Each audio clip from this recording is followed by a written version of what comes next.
Anungini makoro an kama duko weche. Wana ka ingeo samo wuyo ka jopiny no but we all know ana paro ni mokwongo onego wachi to kaka piny luo kwa wede gi Kenya. Bigi konyowa. Number 2, Julius wacho Baringo mago historia mo wacho ga pile Kenya president tie to Baringo sebet. Kena ngo aparo ni gimone wawach kama duonga ni samo wen dhi yaw school. Nyune no kanyo odwok bech school chien bech fees mar university chien. Onyo lande gazette ne ntie gazette. Maji te nyaka governors ginyo wuwe. Number 2, wapoga ni tij national government gi county government. Okwanyal blame Ruto kata president Ruto e yath maonge kadem. Mano tij governor Ochilo. So kwa wakongo ngene wawachi kich wadhi mix gik moko. Bo miyo Ochilo no pesa. No, counties no semi pesa te onge county no gol gazette kapa no somo news kabati. Onge county nyo lande kan onge county masane onge national government onge county government mora. Nyo big governor step pesa. So county problem e county. What address problem a county. Kwa do address problem nikech kwa di county wadhi go governors mang'eny kabisa. So wadhi mix gini. Wakongo yudo na agenda nikech kwa lor ka bonyo kanya gwaldalo kata gi chopa to ya onge hospital.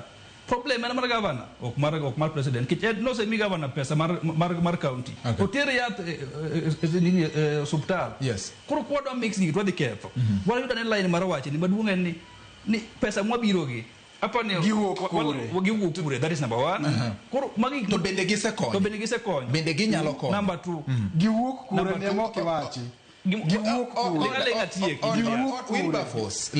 Wilberforce wawachi wacho ni yani pesa gi ok en pesa ngato tingo ni jo Kisumu ritaura kelo nu pesa en pesa ma wacho ni waburu gonu warambe every okanyal account for pesa ma governor nyongo le arambe okanyal account for governor en gi salary en gi oala otimo gike pes county ben go nyalo tiyo go marach kaka ko tiyo go poko ido audit ma wacho ni pes county marach ko mano to kru dijo audit general ema wacho ni pesa ema yuak ni pesa jogo tiyo go marach so ogimoro gi team Wilberforce onegi bika gi audit report te wacho ni nyaka ni jogo chak wuotho audit report wacho ni pesa oselale county kata governors osekwalo pesa magi golo ang'ono e gigi deputy president osetimne audit ni pesa oselale office billion makama e magi golo ang'ono e gito ko wacha kama to wadhi wuoyo ka wadhi discuss wacha chiel ni mwa tieki mwa mix gigi ma jo piny owire gi mo ka okuomwa kaso wuok wadok mwa all right Julius but